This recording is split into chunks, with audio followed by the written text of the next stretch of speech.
Did did this just happen? Did they actually create this movie and it still made money?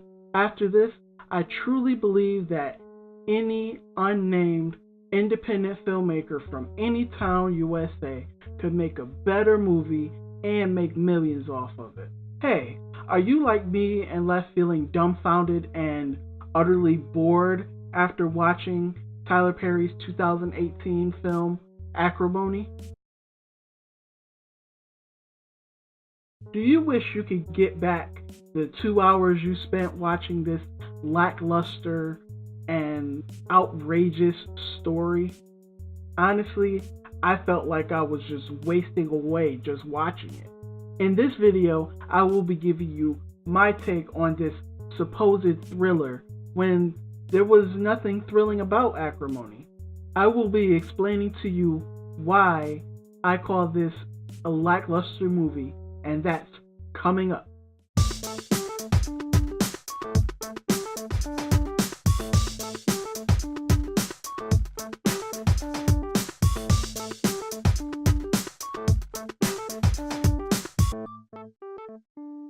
Welcome back. My name is Terrell, and this is Terrell's Takes, the place where I give you my takes on black entertainers in the film and music industry. On this channel, I give weekly reviews on black celebrities and movies with primarily black lead roles, as well as music by black musicians, singers, and songwriters. If this is your first time here and you enjoy my content, be sure to hit that like button if you liked it, smash the subscribe button to become a taker, and ring the bell next to it to stay up to date with all things Terrell's Take. So what do you say, takers? Let's get started. Alright, so now I want to give my first initial thoughts on Acrimony. I believe that it was rushed, just lackluster and boring, and like my girlfriend said as we watched it together, it just seemed like a train wreck and it was all over the place. The way that I saw it, I believe that Tyler Perry and Taraji P. Henson came together simply to make a couple millions off of a poor excuse of a movie. I believe they were like, oh, we've had success in the past working together and I could do bad all by myself. The movie made such a big profit because it was made by Tyler Perry and it played Taraji P. Henson, who is at the peak of her career right now. She's in a lot of different movies and she's doing so much in the film industry. I just feel like Taraji can do so much better. The way that she performed in Acrimony wasn't her best quality work. I loved her in Baby Boy, Four Brothers, and especially Smoking Aces and Hustle and Flow.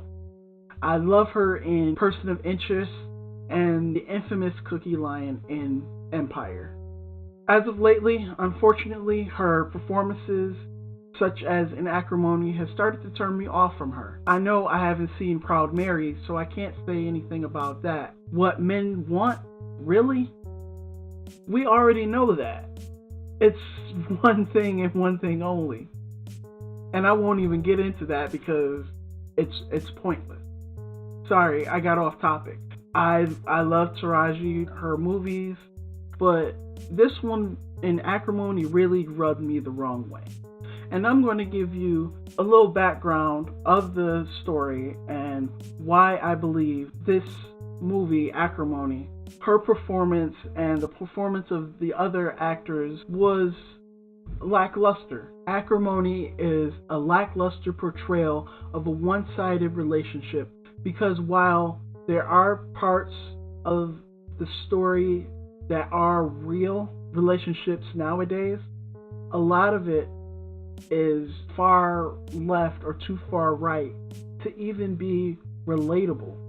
I believe for a story like this to be relatable and to receive a good score in Rotten Tomatoes, it has to define the situation a little better and in less time.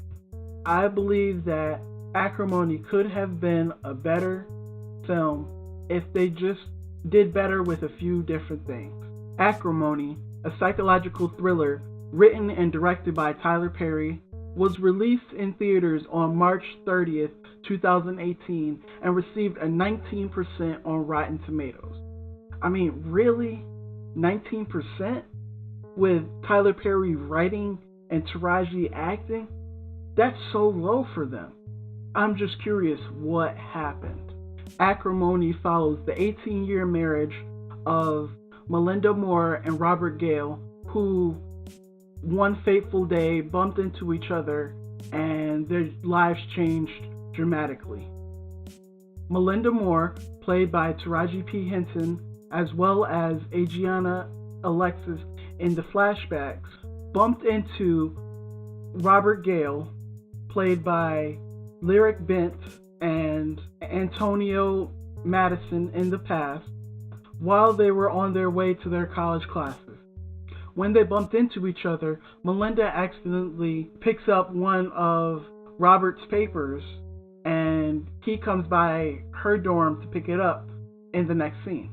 During this encounter in her dorm, Melinda begins to find Robert charming, and so they begin to start dating. But then tragedy happens, and Melinda's mother passes away, leaving her with the house that she grew up in and $1.25 million. At first, Melinda was skeptical to talk about the money that she had received with Robert because she didn't know how he would feel about it, and she thought that he may leech off of her because of the newfound money that she had just received. After a while of dating, he finally brings up how much money she was given. She begins to help out Robert with different things, help them get a car, try to spend all of her time with him, believing in his dream to create a new battery called Gale Force Wind. But after a while, things just started to change between them and their relationship. After a while, he stopped spending time with her, not talking to her, and he's just completely ignoring her. You would think that he was trying to be busy with working on his battery, but one day Melinda seems like something isn't right. So she drives over to where Robert lives, which is in an RV, and notices in the window that a woman is there. At this point in time, Melinda catches Robert cheating. Her anger streak tends to come out. So she gets in her car and smashes into Robert's RV, hitting it twice and causing it to flip over. Along with that, with hitting her car with the RV, causes her to injure herself, causing her to have emergency full hysterectomy, causing her not to be able to have kids anymore. So that really sucks. And even though after all of that, the cheating, the hysterectomy, she still takes him back. But after that, the whole relationship just isn't the way it used to be. During this time, the story moves forward. It flashes forward to 18 years into the present, where they are in a loveless marriage, with Melinda trying to pick up the pieces, and after 18 years, Robert is still trying to get his battery to work, get his dream fulfilled. Robert Gale desperately tried to talk to Prescott Industries, a private equity firm, about his battery, turned down for 18 long years. At this point in the movie, they are broke. Melinda is working 2 jobs just to make ends meet. Robert isn't doing anything in his share. They are soon to have to mortgage Melinda's house because they don't have the money to pay for it. One day while at Prescott Industries, Robert sees Diana Wells, the woman that he cheated on Melinda with, the assistant to Prescott. So he talks to her, tries to see how she's doing, and tries to get his battery ideas to the head. But with like everyone else that he tried to talk to, she pushed him away, took away his information and his prototype just to hang on to it. A little bit later on in the film, Diana actually begins to look over his battery idea files and his videos, and she stumbles across his main video and begins to reminisce about the old times of how he used to be and how charming and flattering he used to be to her. And she starts to get this feeling, maybe I should help him. To go further into the story, at one point Diana calls up Robert, telling her that she got a chance for him to speak with Prescott, but at this point Robert had given up on his battery and had to move on to actually getting a job. When Diana calls him, he's actually doing a delivery run, saying that he has to do it, but in turn changes his mind about the delivery and goes home, gets his prototype, rushes to Prescott to see if his dream will finally have come true. Alright, this is it. 18 long years about to pay off for Robert. But you know what?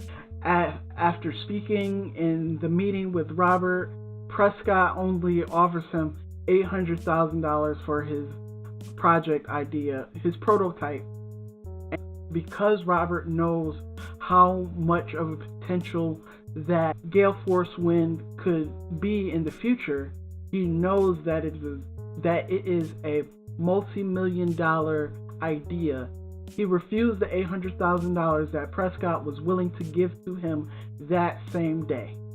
He believed in his idea that he could make more money from this battery than just $800,000. Because of how his actions have led him up to be at this point, he ran out on a job that he was supposed to do and then didn't take the $800,000 that he was going to get that day.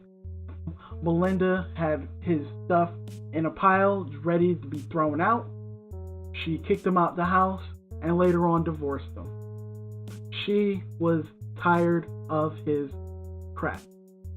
Now I want to mention something that I caught on to real quick. Diana was looking over Robert's files and his videos on his prototype. I felt like she wasn't doing this to research, to reminisce seeing him, because it's been 18 long years. Remembered how he made her feel, and she was probably just thinking about how their sex was back in the day. I believe that everything happened because of Diana. I believe that Robert lost his job and got thrown out of the house and divorced because of Diana planted that manipulation. I believe that Diana manipulated the situation, knowing that Robert would do anything to get to see Prescott and to talk about his battery idea to Prescott and to hopefully make something out of it. We never truly find out directly, but I believe that Diana devised a plan to get Robert from under Melinda. She knew his potential, she knew that she wanted him, but Melinda was in her way. After getting kicked out of Melinda's house, Robert stayed in a shelter for a few months until Diana spots him and brings him over to her house to shower, get some food, and to catch up. After Robert is finally all cleaned up and looking better, Diana presents Robert with a multi-million-dollar check from Prescott Industries for his battery idea. In the next scene, after getting this news, Robert goes to Melinda's job in a full tuxedo and flowers, only wanting a minute to talk with her, and how he wanted to make up for it. In his tuxedo, he gave her some flowers, the key to her house that she had to mortgage, and $10 million for all of her pain and suffering that she had to deal with for the past 18 years. Confused by what's going on, Melinda finds out where Robert lives, and it's the penthouse that he's been talking to her about in all of his dreams. He has everything that he's wanted, and then comes to find out that he's living there with Diana, and they're engaged. Melinda then becomes enraged because Robert and Diana are doing everything that Robert and Melinda was supposed to be doing. This enraged nature of Melinda begins with her sending all of these different vicious hate messages to Diana. The movie ends in such an unrealistic way. I'll spare you those details. You'll have to watch it for yourself if you haven't, and then you'll know what I'm talking about. I sat there with my mouth wide open in bewilderment at what was going on and how things led up to that point. Last 15 minutes of the movie was so absurd, and how to make out the ending of this film. I will say this though. I believe that the 19% on Rotten Tomatoes that Acrimony received was well deserved, because there was so much going on in this film. How can you expect for a film to be great when there's so much extra added into it? I would have to say the young Melinda Moore, played by Adriana Alexis, was the best actor in the whole entire film. And then came Antonio Madison and Lyriq Bent. I don't even put Taraji being in the top 5 of the best actors in this film. To me, this movie was so bad, it didn't have a Hollywood type of feel to me. It felt like I was watching a C or D independent film by someone in their hometown. What I really didn't like about this film was the need for vocabulary lessons with the beginning of each act. I understand that with the 5 words attributed to this film was to break up the story into the 5 acts like in a play, but I didn't see the need for the vocabulary words, because we already knew how Melinda was feeling at certain parts within the film. It really didn't need to be spelled out literally in our faces, because we could see it happening in front of us. This movie tries to do too much and takes too long to do it. The lack of real acting, major cuts and edits, better background, there's no substance, cuts and edits to make it into an hour and 20 to an hour and 35 minute film. If these things were taken into consideration, I believe they could have gotten at least a 55% in Rotten Tomatoes if they took more time to focus on the fundamentals of what they were trying to achieve with this film. I give Acrimony 2 out of 5 takes. This film tries to do too much all at once, and it causes it to lack immensely, especially for a film in 2018. This has been a review here on Terrell's Takes. My name is Terrell, and I'll see you back here in the next one. Until then, did you like this video? Go ahead and hit the like button if you liked it. Subscribe to become a taker, and ring the bell next to it to stay up to date with my weekly content. You don't want to miss it. So until next time, that's a wrap.